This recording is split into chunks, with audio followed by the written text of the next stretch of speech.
সম্মানিত ভিউয়ার্স, আসসালামু আলাইকুম। আশা করি আপনারা সকলে ভালো আছেন। গত কয়েক টিউটোরিয়ালে আমি মাইক্রোসফট পাওয়ার পয়েন্টের file, home, insert, design, transaction, animation and এই কয়েকটি বিষয়ে দেখিয়েছি। আজ আমরা এর পরের যে অপশনটি রয়েছে স্লাইড শো। স্লাইড শোতে তেমন কোনো কাজ নেই, কিন্তু স্লাইড শো সম্পর্কে একটু ধারণা নিব। তো স্লাইড শোতে ক্লিক করলে দেখেন এখানে লেখা আছে from beginning, from current slide. তো আমরা যখন কাজ করব এক একটা করে অ্যানিমেশন যোগ করব, তখন আমরা এই যে কারেন্ট স্লাইড, ফ্রম কারেন্ট স্লাইডে ক্লিক করে এটি আমরা দেখব এবং সেই কাজটি করব।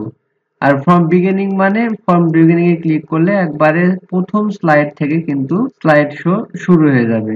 এরপরে যে আরেক এখানে আর তেমন কোনো কাজ নেই। আরেকটি কাজ আমরা দেখব রিভিউ। রিভিউয়ে এখানে স্পেলিং যদি চেক করতে চান, কোনোটা চেঞ্জ করতে চান, তাহলে এখানে ক্লিক করে যে ডান পাশে আছে কি চেঞ্জ করতে চাচ্ছেন, কোনটি ইগনোর করতে চাচ্ছেন বা অ্যাড করতে চাচ্ছেন, এটা কিন্তু করা যাবে। আর এরপরে আছে হচ্ছে ভিউ। ভিউ মেনুর সামান্যতম একটু কাজ আছে। যদি আপনারা এখানে রুলার সেট করতে চান, তাহলে রুলার সেট করতে পারবেন। এখানে ক্লিক করলে দেখেন চতুর্দিকে রুলার চলে আসলো। আবার যদি গ্রিড দেওয়ার প্রয়োজন হয় তাহলে গ্রিড দিতে পারবেন এখান থেকে। এখানে গ্রিডে ক্লিক করে দেখেন যে চতুর্দিকে ফোঁটা ফোঁটা হয়ে গ্রিড তৈরি হয়ে গেছে।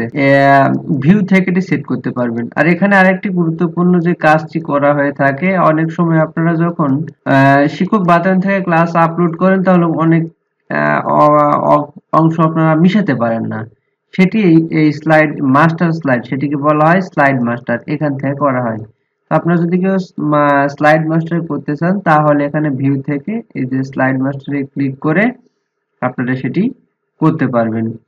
দেখেন এখানে ক্লিক করলাম, ক্লিক করলে এখানে এই যে মাস্টার স্লাইডের এখানে কি সেট করতে চাচ্ছেন সেটি আপনি সেট করে নিতে পারবেন। দেখেন এখানে অনেক কিছুই সেট করা যায়, যেমন এখানে তারিখ সেট করতে পারবেন, ফুটনোট সেট করতে পারবেন, এবং এটি একবার সেট করে দিলে এটি কিন্তু অন্য কেউ যে এই ফাংশনটি জানে না, সে কিন্তু আর এটি তৈরি করতে পারবে না, অর্থাৎ এটি সরাতে পারবে না। যে নিচের দিকে ফুটনোট, তারিখ, এখানে আরো অনেক কিছু নাম্বার টাম্বার, এগুলো কিন্তু এখানে আপনি সেট করে সেভ করে দিয়ে ক্লোজ মাস্টার স্লাইড ক্লিক করলে ওটি সেভ হয়ে যাবে এবং প্রত্যেকটা স্লাইডে সেটি থাকবে।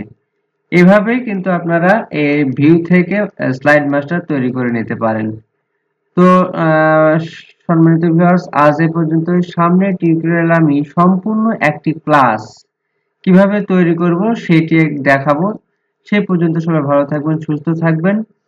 যারা আমার চ্যানেলটি সাবস্ক্রাইব করেছেন তাদেরকে অসংখ্য ধন্যবাদ, আর যারা সাবস্ক্রাইব করেননি তাদের সাবস্ক্রাইব করে বেল আইকন প্রেস করে রাখবেন, যাতে আমি যে কোনো ভিডিও আপলোড করলে সেটি আপনারা নোটিফিকেশনের সাথে সাথে পেয়ে যান। ধন্যবাদ।